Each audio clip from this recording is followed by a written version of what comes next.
నమస్కారం inside news కి స్వాగతం. వార్తలకు వెళ్లే ముందుగా హెడ్లైన్స్. ఆర్మూర్లో కాంగ్రెస్ పార్టీ నియోజకవర్గ ఇన్ఛార్జ్ వినయ్ రెడ్డి పర్యటన, జోరుగా గ్రామాలలో ఎన్నికల ప్రచారం, వివాహ వేడుకలకు హాజరు. వాహన చోదకులు ప్రతి ఒక్కరూ జాగ్రత్త పాటించాలి, వాహనదారులకు రోడ్డు భద్రతపై అవగాహన కల్పించిన ఎంవీఐ వివేకానందరెడ్డి. వేల్పూర్ మండలం అంసాపూర్ గ్రామంలో బాల్య వివాహాన్ని అడ్డుకున్న ఐసీడీఎస్ అధికారులు, తల్లిదండ్రులకు కౌన్సిలింగ్. అంగరంగ వైభవంగా సాగిన కోదండ రామస్వామి బ్రహ్మోత్సవాలు. ఉత్సవాల ముగింపు వేడుకలకు పెద్ద ఎత్తున పాల్గొన్న భక్తులు. అధికారంలోకి వచ్చిన 100 రోజుల్లోనే ఇచ్చిన హామీలలో 4 హామీలను అమలు చేసిన ఏకైక ప్రభుత్వం కాంగ్రెస్ ప్రభుత్వమని కాంగ్రెస్ పార్టీ ఆర్మూర్ నియోజకవర్గ ఇన్ఛార్జ్ పొద్దుటూరి వినయ్ కుమార్ రెడ్డి అన్నారు.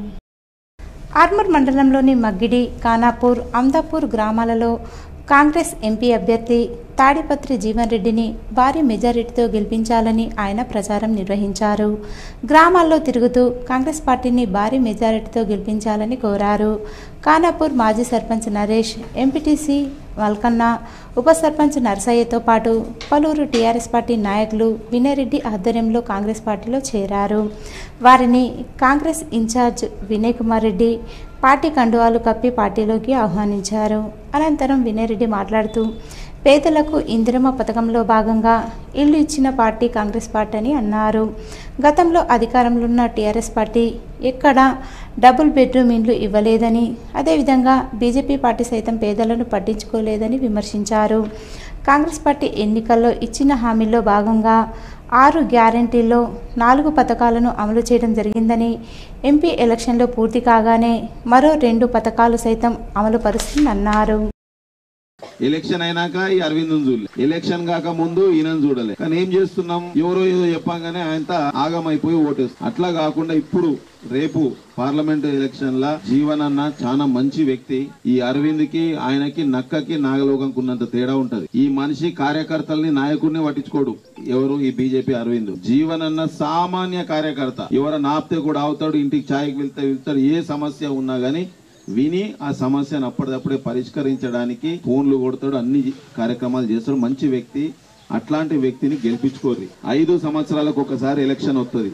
అదే మన జాతకాన్ని మార్చే ఎలక్షన్. పార్లమెంట్ ఎలక్షన్ అయిపోగానే మహిళా సంఘం సంబంధించిన నిధులు మీకు ఇస్తా అని చెప్పి ఈ సందర్భంగా తెలియజేస్తున్నా. జూన్ నెలల మీకు దానికి నిధులు ఇస్తా. ఇందిరమ్మ ఇండ్లు ఆల్రెడీ మనకి 3500 ఇండ్లు మనకి ఇచ్చేసిర్రు. సుమారు మీ గ్రామానికి ఒక 25-30 ఇండ్లు మొదటి దఫాగా వస్తాయి. అవి ఎట్లా వస్తాయి అంటే, ఎవరికైతే జాగా ఉందో జాగా ఉన్న వాళ్ళకి 5 లక్షల రూపాయలు వస్తుంది. మీరు ఎట్లెట్లా పని చేసుకుంటుంటే అట్లా ప్రభుత్వం నుంచి వస్తుంది. మీరు రేపటి నాడు ఏ ఎలక్షన్ వచ్చినా గానీ కాంగ్రెస్ పార్టీని గెలిపించుకుంటే మన గ్రామం అభివృద్ధి చెందుతుంది. కాంగ్రెస్ ఎంపీ అభ్యర్థి తాడిపత్రి జీవన్ రెడ్డిని చేతిగుర్తుకు ఓటేసి భారీ మెజారిటీతో గెలిపించాలని, గ్రామాల్లో ఎటువంటి ఇబ్బందులు ఎదురైనా తాను ఉంటానని హామీ ఇచ్చారు. ఈ కార్యక్రమంలో మాజీ గ్రంథాలయ చైర్మన్ చంద్రమోహన్ రెడ్డి, మాజీ Nizam Sagar canal chairman Sai Reddy, MPP Paska Narasaiah, block Congress అధ్యక్షులు విట్టం జీవన్, మండల అధ్యక్షుడు చిన్నారెడ్డి, పలువురు ఎంపీటీసీలు, మాజీ సర్పంచ్లు, మాజీ ఎంపీటీసీలు, నాయకులు, యూత్ నాయకులు తదితరులు ఉన్నారు. ఎట్లుంటాయి గుర్తా, సినిమా స్టార్ బాలకృష్ణ లెక్క బల్లలు గుద్దుతాడు, పనులు కొరుకుతాడు, కానీ ఒక్క పని కాదు. మీరు వినయ్ రెడ్డి మీ ఇంట్లో బిడ్డ లెక్క, మీ కొడుకు లెక్క. ఏదైనా మాట ఇచ్చినట్టే తప్పుతాడా? రేపు కూడా మీరు అందరు చేతి గుర్తు కోటేసి మన పార్లమెంట్ అభ్యర్థి జీవన్ రెడ్డి అంటే మొన్న ఆర్మూర్ లోటుపోయినోడు కాదు అనుకునే మళ్ళీ జీవన్ రెడ్డి తరఫున వచ్చి దోల్కరాలేరని. జీవన్ రెడ్డిది జగిత్యాల్ 5 సార్లు జగిత్యాల్ ఎమ్మెల్యే, 10 సంవత్సరాలు మన రాష్ట్రానికి మంత్రిగా చేసిండు. ఇప్పుడు ఎంపీగా సోనియా గాంధీ మన నిజామాబాద్ కు జీవన్ రెడ్డిని పంపించింది. జీవన్ రెడ్డి కూడా మన ఎంపీల జగిత్యాల ఓట్లు కూడా ఉంటాయి. ఆ జీవన్ రెడ్డి కోసం మేము అందరం మచ్చలేని నాయకుడు, మన అందట్లొక్కోడు, గరీబోళ్లకు, పేదోళ్లకు, రైతులకు ఎప్పుడు అండగా ఉండే నాయకుడు. అంత మంచి నాయకుడు అవుట్లనే జగిత్యాలలో తన 5 సార్లు ఎమ్మెల్యే గెలిపించి ఇవాళ మనం కూడా అందరం ఉపాధి హామీ ఉన్నది. మీ అందరికి తెలుసు ఉపాధి హామీ స్కీమ్ వదిలే సోనియా గాంధీ గారు ఊర్లలో ఉన్న ప్రజలు కరువుతోటి పక్కూర్లకు, పట్టణాలకు వలస పోవద్దు, ఆడ రోడ్ల మీద పడద్దు, వాళ్ళందరికి కూడా కాంగ్రెస్ పార్టీ ఉన్నదని సోనియమ్మ తెచ్చింది ఉపాధి హామీ కార్యక్రమం. కాంగ్రెస్ పార్టీ వస్తే 400 రూపాయలు ఇస్తుంది ఉపాధి హామీ కూలీలకు. వాహనాలు నడిపేటప్పుడు ప్రతి ఒక్కరూ తగిన జాగ్రత్తలు పాటించాలని ఆర్మూర్ ఎంవీఐ వివేకానంద రెడ్డి అన్నారు. ఆర్మూర్ పట్టణంలోని ఎంవీఐ కార్యాలయంలో ఆయన వాహనదారులకు అవగాహన కార్యక్రమాన్ని నిర్వహించారు. ఈ సందర్భంగా ఎంవీఐ వివేకానంద రెడ్డి మాట్లాడుతూ ద్విచక్ర వాహనదారులు హెల్మెట్ ధరించకపోవడం వల్లే ప్రమాదాలు జరిగినప్పుడు తలకు గాయాలై ప్రాణాలు కోల్పోవడం జరుగుతుందని, హెల్మెట్ ధరించడం వల్ల తలకు గాయాలు కాకుండా ఉంటాయని అన్నారు. కారులో ప్రయాణించేవారు తప్పకుండా సీట్ బెల్ట్ ధరించాలని, 90% ప్రమాదాల నుండి కాపాడుకోవచ్చని అన్నారు. రోడ్డుపై వాహనాలు నడిపే ప్రతి ఒక్కరూ ట్రాఫిక్ రూల్స్ పాటించాలని, అదేవిధంగా తగిన జాగ్రత్తలు సైతం తీసుకోవాలని సూచించారు. ఈ కార్యక్రమంలో వాహనదారులు తదితరులున్నారు. ఈ ప్రమాదాలన్నిటికీ కారణం 95% కారణం మానవ తప్పిదం, హ్యూమన్ ఎర్రర్ అంటారు. మనిషి చేసే తప్పులేంటి, దాన్ని ఎట్లా వాడాలని అట్లనే వాడాలి. దానికి ఏం జాగ్రత్తలు తీసుకోవాలో అవి తీసుకుంటలేమా. 2 వీలర్ ఉంటే ఏం చేయాలి, మనం హెల్మెట్ ధరిస్తున్నామా? ఇక్కడ మేము రిజిస్ట్రేషన్ టైంలో వచ్చినప్పుడు మాత్రం హెల్మెట్ అంటే హెల్మెట్ పట్టుకో చెప్పిందంతా విన్న తర్వాత మంచిగా వింటారు. విన్న తర్వాత పోయేటప్పుడు మళ్ళీ హెల్మెట్ పెట్టుకొని అది ఇదని చెప్తాం, లేదా బండికి తల్లి. కొన్ని దృష్టాంతాలు ఉదాహరణలు చెప్తాం. ఈ 2 వీలర్ యాక్సిడెంట్స్ 100 2 వీలర్ యాక్సిడెంట్స్ లో 80% మంది తలకు గాయాల వల్ల చనిపోతుంది. హెడ్ ఇంజురీ ఎందుకు జరుగుతుంది? అది హెల్మెట్ ధరించకపోవడం. ఈ హెల్మెట్ అనేటటువంటిది మనము ఈ ఫ్రంట్ ఫేస్ హెల్మెట్ తీసుకోవాలి. ఎందుకంటే ఒక 30% ఇట్లా పడి కూడా ప్రాణాలు కోల్పోతున్నాం. కాబట్టి ఇది ఉండడం బెటర్. తర్వాత ISI స్టాండర్డ్ ఉన్న హెల్మెట్. మూడోది అతి ముఖ్యమైనది ఏంటిది అంటే మనము ఈ చిన్ స్ట్రాప్ అనేటటువంటిది ధరించాలి. ఈ చిన్ స్ట్రాప్ మనం ధరించకపోతే హెల్మెట్ ఫస్ట్ ఎగిరిపోతుంది. హెల్మెట్ పెట్టుకున్నా కూడా అయిందట అని అంటారు. దానికి కారణం ఇది. కేంద్ర ప్రభుత్వ పథకాలను చూసి రానున్న ఎన్నికల్లో బీజేపీ పార్టీని భారీ మెజారిటీతో గెలిపించాలని బీజేపీ జిల్లా ప్రధాన కార్యదర్శి నరసింహారెడ్డి అన్నారు. ఆర్మూర్ పట్టణంలోని రామ్నగర్ కాలనీలో బీజేపీ నాయకులు పార్లమెంట్ ఎన్నికల ప్రచారాన్ని నిర్వహించారు. ఈ సందర్భంగా బీజేపీ పథకాలను ఇంటింటికి వెళ్లి వివరించారు. అనంతరం జిల్లా ప్రధాన కార్యదర్శి నరసింహారెడ్డి మాట్లాడుతూ రానున్న పార్లమెంట్ ఎన్నికల్లో బీజేపీని ప్రజలు భారీ మెజారిటీతో గెలిపించాలన్నారు. దేశ అభివృద్ధి బీజేపీతోనే సాధ్యమవుతుందని, జిల్లా ఎంపీగా అరవింద్, దేశ ప్రధానిగా నరేంద్ర మోడీని ప్రజలు గెలిపించాలని కోరారు. ఈ కార్యక్రమంలో బీజేపీ నాయకులు వినోద్, శ్రీనివాస్ తదితరులున్నారు. ఎంపీ గారు ఇలా పసుపు బోర్డు తీసుకొచ్చిండు. ఎక్కడ కూడా అవినీతి లేని పాలన అందిస్తున్నాడు. ఎక్కడ కూడా ఆ వ్యక్తి మీద ఒక అవినీతి మరక కానీ లేకుంటే ఇది లేదు. ఏమన్నా అంటే అహంకారం అంటారు. అది అహంకారం కాదు, అది తెలంగాణ ఆత్మగౌరవం, ఒక బడుగు బలైన వర్గాల ఆత్మగౌరవం. ఈ వ్యక్తులకు చెప్తున్నాము, ధర్మపురి అరవింద్ లాంటి నాయకుడిని కూడా మనకు అరుదుగా లభిస్తారు. అటువంటి నాయకుడిని కూడా కాపాడుకోవాల్సిన అవసరం ఉన్నది. నరేంద్ర మోడీ గారికి మద్దతుగా డెఫినెట్గా మనము మీరందరూ ప్రజలందరూ కూడా ఇవాళ దేశం మంచిగా ఉండాలా, దేశం కోసం ఇవాళ ఏదైతే సమాజం కోసం ఏదైతే ధర్మం కోసం మనం ఉన్నదో ఆ ఎన్నిక అది. అగ్నిమాపక వారోత్సవాల్లో భాగంగా అగ్నిమాపక శాఖ ఆధ్వర్యంలో ఆర్మూర్ పట్టణంలోని పెట్రోల్ పంపుల్లో, భారత్ గ్యాస్ గోదాంలో, రైస్ మిల్లుల్లో అవగాహన కార్యక్రమాన్ని నిర్వహించారు. ఈ సందర్భంగా అగ్నిమాపక శాఖ అధికారి మాట్లాడుతూ అగ్నిమాపక వారోత్సవాల్లో భాగంగా ప్రజలకు అవగాహన సదస్సు నిర్వహిస్తూ ప్రధాన కూడళ్లలో ప్రదర్శన కార్యక్రమాలు చేపట్టడం జరుగుతుందన్నారు. ఈ కార్యక్రమంలో అగ్నిమాపక శాఖ అధికారులు, సిబ్బంది తదితరులున్నారు. ఆర్మూర్ పట్టణంలోని మామిడిపల్లి చౌరస్తాలో రక్షా స్వచ్ఛంద సేవా సంస్థ ఆధ్వర్యంలో ఏర్పాటు చేసిన చలివేంద్రాన్ని రక్షా స్వచ్ఛంద సేవా సంస్థ వ్యవస్థాపక అధ్యక్షులు కాందే శ్రీనివాస్ ప్రారంభించారు. ఈ సందర్భంగా ఆయన మాట్లాడుతూ వేసవికాలం దృష్ట్యా ప్రజల దాహార్తిని తీర్చడానికి తమ వంతుగా రక్షా స్వచ్ఛంద సేవా సంస్థ ఆధ్వర్యంలో చలివేంద్రాన్ని ఏర్పాటు చేయడం జరిగిందన్నారు.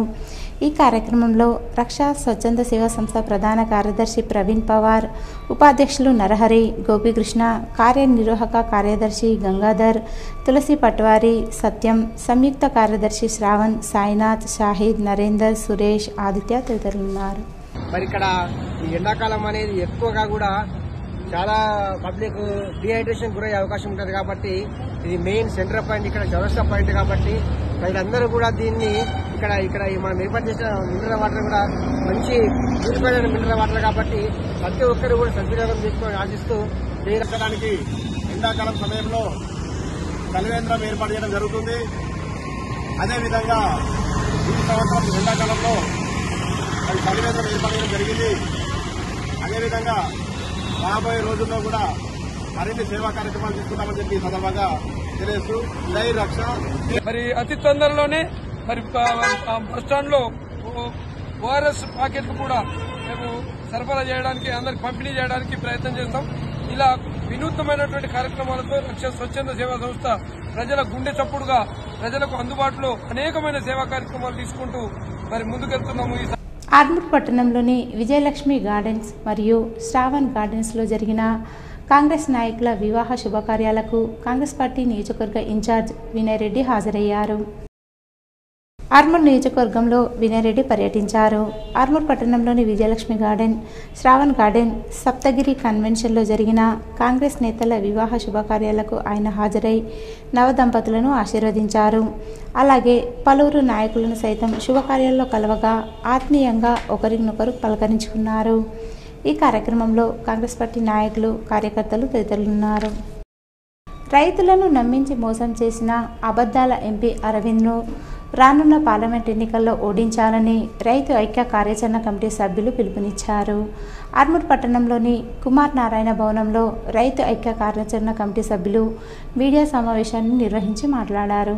ఈ సందర్భంగా రైతు ఐక్య కార్యాచరణ కమిటీ కన్వీనర్లు మంతని గంగారం, సుర్బిర్యాల్ లింగారెడ్డి, దేవరాం మాట్లాడుతూ గత ఎన్నికల్లో పసుపు బోర్డు తీసుకువస్తానని బాండ్ పేపర్ రాసి ఇచ్చిన ఎంపీ అరవింద్ ఇప్పటి వరకు పసుపు బోర్డు తీసుకురాలేదని, మళ్లీ రైతులను పార్లమెంట్ ఎన్నికల్లో మోసం చేయడానికి ఏకంగా ప్రధానమంత్రితోనే అబద్ధాలు చెప్పిస్తున్నారని అన్నారు. ప్రభుత్వం విడుదల చేసిన గెజిట్లో పసుపు బోర్డు ఎక్కడ ఏర్పాటు చేస్తారో వివరించలేదని తెలిపారు. రైతు ఐక్య కార్యాచరణ కమిటీపై మాట్లాడే నైతిక హక్కు నూతల శ్రీనివాసరెడ్డికి లేదని, మరోసారి రైతు ఐక్య కార్యాచరణ కమిటీ సభ్యులపై మాట్లాడితే చూస్తూ ఊరుకోమని హెచ్చరించారు. వీళ్ళు ఐక్య కార్యాచరణ కమిటీ వాళ్ళు కానీ, రైతు ఐక్య వేదిక వాళ్ళు కానీ రైతులను మోసం చేస్తున్నట్టు మాట్లాడుతారు. మేము రేపు పొద్దున పార్లమెంట్లో నిలబడే ఉంటున్నదా, నీ లెక్క చేసిన తప్పు క్షమించండి అని మళ్ళీ ఇప్పుడు బోర్డు తీసుకొచ్చినామని నాటకాలు ఆడి మళ్ళీ ఇప్పుడు ఎట్లయితే బయటపడాలనే ఆలోచన తప్ప మీ దగ్గర నిజంగా మీకు పసుపు బోర్డు అనేది ఒకవేళ ఇస్తున్నామనంటే మరి ఎక్కడ పెట్టిందో చెప్పండి. తెలంగాణలో పెట్టిందా, మన నిజామాబాద్లో పెట్టిందా, ఆర్మూర్లో పెట్టిందా, లేకపోతే త్రూ అవుట్ ఇండియాలో వేరే రాష్ట్రంలో ఎక్కడ పెట్టిందా, అది క్లారిటీ లేదు. మొన్న బడ్జెట్లో కూడా అసలు దాని ప్రస్తావనే లేదు. ఇయ్యాల మీరు చెప్తే బోర్డు పసుపు బోర్డు వచ్చిందని ఎట్లా చెప్తారు చెప్పండి. ఆ పసుపు బోర్డు వస్తే మరి నూతన శ్రీనివాసరెడ్డి ఇంటికాడ ఉన్నదో మరి అరవింద్ ఇంటికాడ ఉన్నదో మాకు ఇప్పటికీ అర్థమవుతుంది. ఎలక్షన్ రాగానే ఇది అర్థమవుతుందా? ఇంతకు డిఫెన్స్ మినిస్టర్ చెప్తే మళ్ళీ ఇప్పుడు ఒక డిఫెన్స్ మినిస్టర్ వచ్చిన నంబర్ ఉద్దేశంతో ఏకంగా ప్రధానమంత్రిని తీసుకొచ్చారు. ఆయనతో కూడా అబద్ధం చెప్పించు. 5 ఏళ్ల కాలం సరిపోలేదా నీకు పసుపు బోర్డు తీయడానికి? మళ్ళీ ఇప్పుడు ఎలక్షన్ల ముందర పసుపు బోర్డు అని అంటున్నావా? మాకు పసుపు బోర్డు కాదు, నిజంగా నీకు చిత్తశుద్ధి ఉంటే 15,000 మద్దతు ధరించి దానికి చట్టబద్ధత కల్పించండి. ఎంపీ చేతుల్లో కీలుబొమ్మలా మాట్లాడడం కాదని రైతుల కోసం ఆలోచించాలని హితవు పలికారు. రానున్న పార్లమెంట్ ఎన్నికల్లో రైతులందరూ ఐక్యంగా ఉండి అరవింద్ను ఓడించాలని పిలుపునిచ్చారు. ఈ నెల 20వ తేదీన ఆర్మూర్ మున్సిపల్ పరిధిలోని పెర్కిట్ ఎంఆర్ గార్డెన్లో రైతు ఐక్య కార్యాచరణ కమిటీ ఆధ్వర్యంలో నిర్వహించే రౌండ్ టేబుల్ సమావేశానికి రైతులు భారీగా తరలివచ్చి విజయవంతం చేయాలని పేర్కొన్నారు. ఈ కార్యక్రమంలో రైతు ఐక్య కార్యాచరణ కమిటీ సభ్యులు గంగారాం, శ్రీనివాసరెడ్డి తదితరులున్నారు. రైతుల కోసం పనిచేస్తేనే రైతాంగం వల్ల ఎమ్మటడుతుందని చెప్పి మా మీద కేసులు పెట్టి అక్రమంగా ఇప్పటికీ మా కేసులు కొనసాగుతున్నాయి. కోట్ల చుట్టూ తిరుగుతున్నాం. కాబట్టి మాట్లాడే ముందు నోరు అదుపులో పెట్టుకొని మాట్లాడాలని మేము హెచ్చరిస్తున్నాం. ఏది ఏమైనా మీరు ఇలాంటి మాటలతోని చేతల్లో లేకుండా రైతాంగాన్ని మోసం చేస్తారంటే గతంలో లాగా లేరు. ఖచ్చితంగా చైతన్యవంతమైనటువంటి రైతులు ఈ ఆర్మూర్ ప్రాంతంలో ఉన్నారు. అనేక రకాల సీడ్ పంటలు పండిస్తున్నటువంటి రైతులు ఉన్నారు. కాబట్టి మీకు బుద్ధి చెప్పక తప్పదు. ఈ రైతుల ఓట్లను దండుకోవడానికి మరొక మారు వాళ్ళు మోసం చేయడానికి ప్రయత్నం చేస్తున్నారు. కాబట్టి మరి ఈ ఎంపీ అరవింద్ గారిని మరి చిత్తుగా ఓడించి మోసం చేసినటువంటి అరవింద్ గారిని ఓడించి మా రైతులందరూ కూడా నీ పైన మరి కసి తీసుకుంటామని చెప్పేసి ఈ పసుపుకు మద్దతు ధర ఎవరైతే ఇస్తారో మాకు పసుపుకు 15,000 మద్దతు ధర కావాలి, పసుపు బోర్డు కావాలి, మరి వాళ్ళకి మేము ఓట్లేసి గెలిపించుకుంటామని చెప్పేసి ఈ సందర్భంగా నేను మనవి చేస్తున్నాను. ఆర్మూర్ మండలంలోని చేపూర్ గ్రామంలో గల దత్తసాయి ఆలయంలో గురువారం సందర్భంగా ప్రత్యేక పూజలు, హారతి కార్యక్రమాలు నిర్వహించారు. ఆలయ కమిటీ ఆధ్వర్యంలో ఏర్పాటు చేసిన అన్నదాన కార్యక్రమంలో భక్తులు పాల్గొని అన్నప్రసాదాలు స్వీకరించారు. ఈ సందర్భంగా ఆలయ కమిటీ అధ్యక్షుడు మోహన్ రెడ్డి మాట్లాడుతూ ప్రతి గురువారం దత్తసాయి ఆలయంలో ప్రత్యేక హారతి దాతల సహకారంతో అన్నదాన కార్యక్రమాన్ని నిర్వహించడం జరుగుతుందని, అన్నదాన కార్యక్రమానికి సహకరించే భక్తులు ఆలయ కమిటీ సభ్యులను సంప్రదించాలని తెలిపారు. ఈ కార్యక్రమంలో ఆలయ కమిటీ సభ్యులు, అర్చకులు, భక్తులు తదితరులున్నారు. వేల్పూర్ మండలం అంసాపూర్ గ్రామంలో జిల్లా బాలల సంక్షేమ శాఖ ఆధ్వర్యంలో 15 సంవత్సరాల మైనర్ బాలిక బాల్య వివాహాన్ని ఆపివేసినట్లు ఐసీడీఎస్ అధికారులు తెలిపారు. ఖచ్చిత సమాచారం 1098 టోల్ ఫ్రీ నెంబర్ ద్వారా వచ్చిన సమాచారం మేరకు 15 సంవత్సరాల మైనర్ బాలికకు ఆర్మూర్ మండలం గోవింద్పేట్కు చెందిన రాకేష్ 25 సంవత్సరాల అబ్బాయికిచ్చి ఆదివారం రోజున బాల్య వివాహం చేయడానికి నిశ్చయించినట్లు సమాచారం తెలుపగా, అమ్మాయి ఇంటికి వెళ్లి బాలిక తల్లిదండ్రులకు కౌన్సిలింగ్ ఇచ్చి బాల్య వివాహాన్ని ఆపేసినట్లు తెలిపారు. బాలల సంరక్షణ అధికారులు మరియు బాల్య వివాహ నిరోధక అధికారులు వేల్పూర్ పోలీసు వారి సహాయంతో అమ్మాయి కుటుంబ సభ్యులకి బాల్య వివాహం చేయడం ద్వారా జరిగే అనర్థాల గురించి కౌన్సిలింగ్ నిర్వహించి అమ్మాయిని చైల్డ్ వెల్ఫేర్ కమిటీ ముందు హాజరుపరచడం జరిగిందని అన్నారు. ఈ కౌన్సిలింగ్లో చైల్డ్ మ్యారేజ్ ప్రొవిషనరీ అధికారులు, ICPS counsellor Jamuru, supervisor Gangahamsa, child line 1098 supervisor Babu, panchayat secretary, junior assistant, Velpur police సిబ్బంది మల్లేష్, అంగన్వాడీ టీచర్లు పాల్గొన్నారు. వేల్పూర్ మండలంలోని పచ్చలనకుల గ్రామంలో గల రామాలయంలో రాములోరి కళ్యాణం అనంతరం రథోత్సవం ఘనంగా నిర్వహించారు. పచ్చలనకుల గ్రామంలో శ్రీరామనవమి వేడుకలు కన్నుల పండుగ జరిగాయి. నేడు ఆలయంలో రథోత్సవ కార్యక్రమం నిర్వహించగా యువకులు, గ్రామస్తులు ఉత్సాహంగా పాల్గొని రథాన్ని లాగి రామనామ జపం చేస్తూ కన్నుల పండుగ రామనవమి ఉత్సవాలు జరిపారు. ప్రతి సంవత్సరం ఈ వేడుక జరుపుతామని, సుదూర ప్రాంతాల నుంచి సైతం భక్తులు పెద్ద ఎత్తున హాజరవుతారని గ్రామాభివృద్ధి కమిటీ సభ్యులు తెలిపారు. ఈ కార్యక్రమంలో గ్రామాభివృద్ధి కమిటీ సభ్యులు, గ్రామస్తులు, మహిళలు తదితరులున్నారు.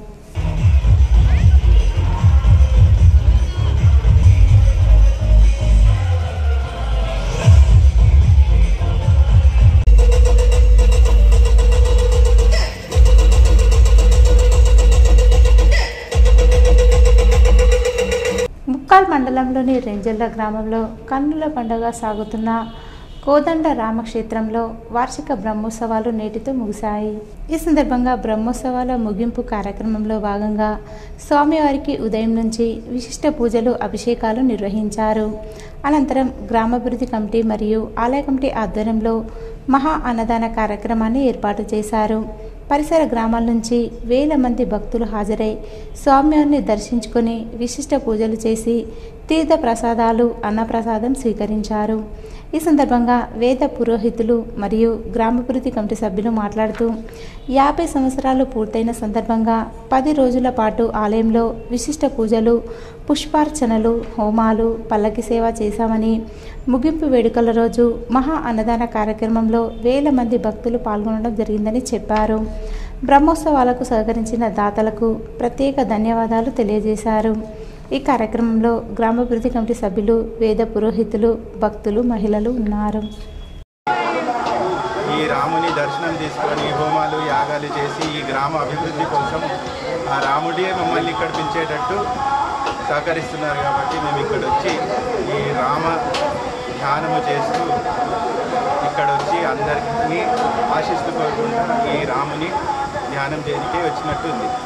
కూడా నేను ప్రతి సంవత్సరం వచ్చి ఈ యజ్ఞశాలలో స్నానం చేసుకొని స్నానం చేసుకొని ఇది పూర్వకాలంలో సనాతన ధర్మ ప్రకారంగా ఇది జరుగుతూ ఉంటుంది. దీన్ని జరిపినందుకు ప్రతి ఒక్కరికి కళ్యాణం అవుతుంది అని మా పెద్దలు నేర్పించినందుకు ఆ విధంగా ఈ కార్యాలు ఎప్పటికీ సాగలేదు.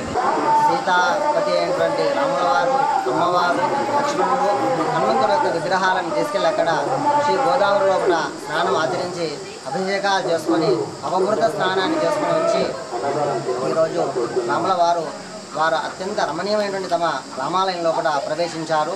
మీరు గమనిస్తూ ఉన్నారు, ఈ రెంజల్ల గ్రామం లోపల ఈరోజు జరిగేటువంటి అన్నదానం ఏదైతే ఉందో చాలా విశేషమైనది. ఈరోజు వార్తల్లోని హెడ్లైన్స్ మరోసారి. ఆర్మూర్లో కాంగ్రెస్ పార్టీ నియోజకవర్గ ఇన్ఛార్జ్ వినయ్ రెడ్డి పర్యటన. జోరుగా గ్రామాలలో ఎన్నికల ప్రచారం, వివాహ వేడుకలకు హాజరు. వాహన చోదకులు ప్రతి ఒక్కరూ జాగ్రత్త పాటించాలి.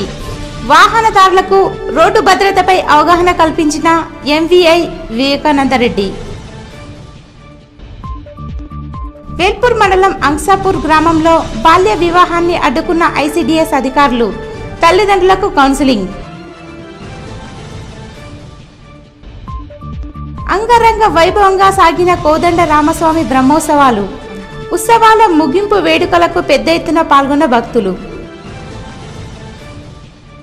ఇవి ఈరోజు బులెటిన్లోని విశేషాలు. తిరిగి వచ్చే బులెటిన్లో కలుసుకుందాం. అంతవరకు సెలవు. నమస్కారం.